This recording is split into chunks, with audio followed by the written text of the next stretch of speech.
शहीद दिवस पर प्रधानमंत्री नरेंद्र मोदी अब से कुछ देर बाद शहीद भगत सिंह, सुखदेव और राजगुरु को श्रद्धांजलि देंगे। पीएम मोदी दोपहर 2:30 बजे हुसैनीवाला पहुंचेंगे और शहीदों के स्मारक पर श्रद्धासुमन अर्पित करेंगे। पाकिस्तान सीमा से 500 मीटर दूर पीएम मोदी की रैली भी है। समाजसेवी अन्ना हजारे ने भी शहीदों के बलिदान को नमन किया। अन्ना पंजाब में भगत सिंह के गांव खट्टर कला पहुंचे और उन्हें श्रद्धांजलि दी। इस मौके पर अन्ना भावुक हो गए, उनकी आंखें भर आईं। दिल्ली विधानसभा में भी शहीदों को याद किया गया। मुख्यमंत्री अरविंद केजरीवाल समेत सभी विधायकों ने वीर शहीदों को श्रद्धांजलि दी।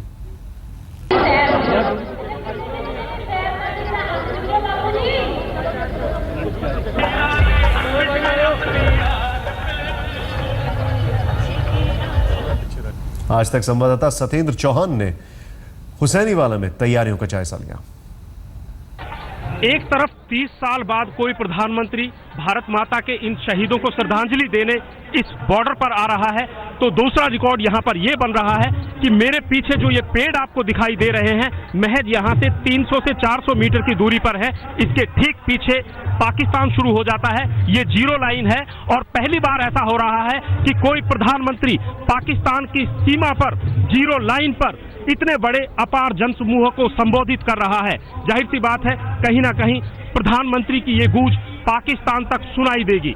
हालांकि यहाँ पर जो अपार जनसमूह आया है, इन लोगों की काफी उम्मीदें हैं कि शहीदों की श्रद्धांजलि के साथ साथ प्रधानमंत्री मोदी इस इलाके के लिए भी कुछ ना कुछ देकर जाएं, क्योंकि यहाँ पर बॉर्डर एरिया होने के कारण पाकिस्तान से घुसपैठ और तस्करी काफी ज्यादा होती है और इन लोगों का काफी जान माल का नुकसान भी अक्सर होता रहता है। जाहिर सी बात है, इलाके के लोगों को उम्मीदें हैं, तो कहीं ना कहीं ये शहीदों को दी जाने वाली श्रद्धांजलि भी तभी सफल होगी जब इस इलाके का विकास होगा, ऐसा इन लोगों का मानना है। कैमरामैन दिलीप साहू के साथ सत्येंद्र चौहान, हुसैनीवाला बॉर्डर, आज तक। करीब 30 साल बाद कोई भारतीय प्रधानमंत्री हुसैनीवाला पहुंच रहे हैं। क्या कहना है लोगों का, ये देखते हैं। किस लिए आप यहाँ पर आए हुए हैं? हम यहाँ पर सरदार भगत सिंह को श्रद्धांजलि देने के लिए आए हैं। उन्होंने देश के लिए अपना बलिदान दिया और वो हंसते हंसते फांसी पर चढ़ गए। हंसते हंसते फांसी पर चढ़ गए थे। काफी और लोग भी मौजूद हैं। आपका नाम? डॉक्टर बलदेव सिंह। बलदेव सिंह जी, आप किस लिए आए हैं यहाँ पर? आप शहीदों को श्रद्धांजलि भेंट करने आए हैं। सानू इस गल की खुशी है कि 31 साल बाद प्रधानमंत्री शहीदों की जगह पर आए हैं। सानू इस गल के उन्होंने सुनने भी आए हैं।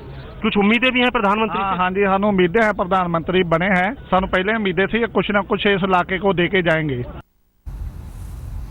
हुसैनीवाला में मोदी के दौरे से पहले जबरदस्त तैयारियां हैं। शहीदों का स्मारक पाकिस्तान सीमा से सिर्फ 500 मीटर की दूरी पर है।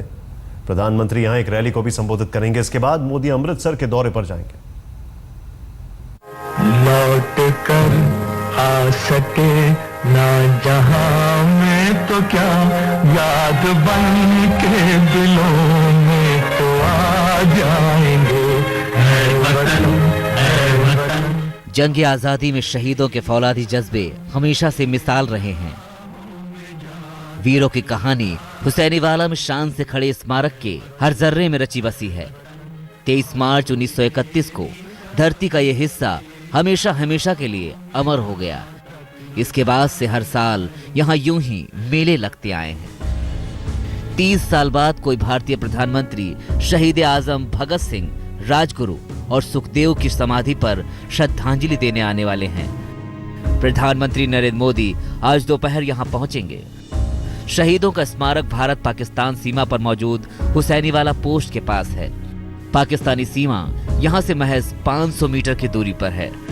प्रधानमंत्री मोदी यहां पर शहीदों को श्रद्धांजलि देंगे और एक जनसभा को भी संबोधित करेंगे। जिस जगह पर हम खड़े हुए हैं, ये जगह पहले पाकिस्तान का हिस्सा थी, लेकिन शिमला समझौते के तहत 1971 में इस जगह को हिंदुस्तान ने पाकिस्तान से ले लिया। ये ठीक मेरे पीछे जो बिल्डिंग आपको दिखाई दे रही है, ये संयुक्त भारत और पाकिस्तान के समय में एक रेलवे स्टेशन हुआ करता था और यहाँ पर ही तीनों शहीदों को अंतिम संस्कार किया गया था और यहीं पर ये शहीद स्मारक बनाया गया है। प्रधानमंत्री मोदी यहाँ पर इन शहीदों को श्रद्धांजलि देने आ रहे हैं। पीएम के दौरे के मद्देनजर सुरक्षा के पुख्ता इंतजामात किए जा रहे हैं। एसपीजी की टुकड़ी पहले से मौजूद है। स्मारक के आसपास के इलाकों की गहन जांच चल रही है। मोदी स्मारक में श्रद्धांजलि देने के बाद अमृतसर पहुंचेंगे और सबसे पहले स्वर्ण मंदिर में मत्था टेकेंगे, जिसके बाद पीएम जलियांवाला बाग जाकर शहीदों को श्रद्धांजलि देंगे। इसके बाद पीएम दुर्गियाना मंदिर जाएंगे और मत्था टेकेंगे। हालांकि इस बीच आम आदमी पार्टी ने भी स्मारक में आने की इजाजत मांगी थी, लेकिन सुरक्षा वजहों से पुलिस ने इसकी इजाजत नहीं दी। लिहाजा आम आदमी पार्टी ने अनाज मंडी में श्रद्धांजलि देने का मन बनाया है। उधर भ्रष्टाचार और भूमि अधिग्रहण बिल में किए गए संशोधनों के विरोध में केंद्र सरकार के खिलाफ अपनी पदयात्रा शुरू करने से पहले अन्ना हजारे शहीद आजम भगत सिंह के गांव खट्टर कला जाएंगे। 23 मार्च यानी आज पंजाब में शहीद भगत सिंह के गांव पहुंचकर अन्ना उनकी पुण्यतिथि पर उन्हें श्रद्धा सुमन अर्पित करेंगे। हुसैनीवाला बॉर्डर से सत्येंद्र चौहान, आज तक। सीधे चलते हैं, हमारे साथ हुसैनीवाला से हमारे सहयोगी सत्येंद्र मौजूद हैं और ब्रजेश पांडे अमृतसर से मौजूद हैं।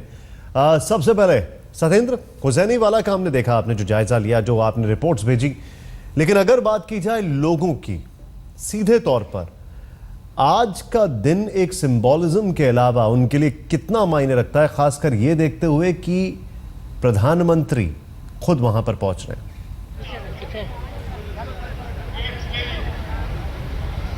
देखिए निशांत, यहाँ पर जो है नेटवर्क बहुत कम है। मैं आपका सवाल जहाँ तक समझ पाया हूँ, मैं आपको पहले कुछ तस्वीरें जरूर दिखाने की कोशिश करूंगा कि सुबह से यहाँ पर लोगों का हुजूम जो है प्रधानमंत्री मोदी के लिए और शहीदों की श्रद्धांजलि के लिए किस तरीके से उमड़ा हुआ है, ये आपको दिखाने की मैं कोशिश कर रहा हूँ। हालांकि सबको पता था कि प्रधानमंत्री मोदी को 2:30 बजे आना है, लेकिन इसके बावजूद ये लोग सुबह से यहाँ पर टिके हुए हैं। और अगर मैं अपने कैमरामैन से कहूँ कि वो कैमरा पैन करके दिखाएं, दो चीजें यहाँ पर खास हैं। एक तो 30 साल के बाद कोई प्रधानमंत्री यहां पर इन शहीदों को श्रद्धांजलि देने आ रहे हैं, और दूसरा, पहली बार ऐसा हो रहा है निशांत की जीरो लाइन के पास, पाकिस्तान की सीमा के बिल्कुल पास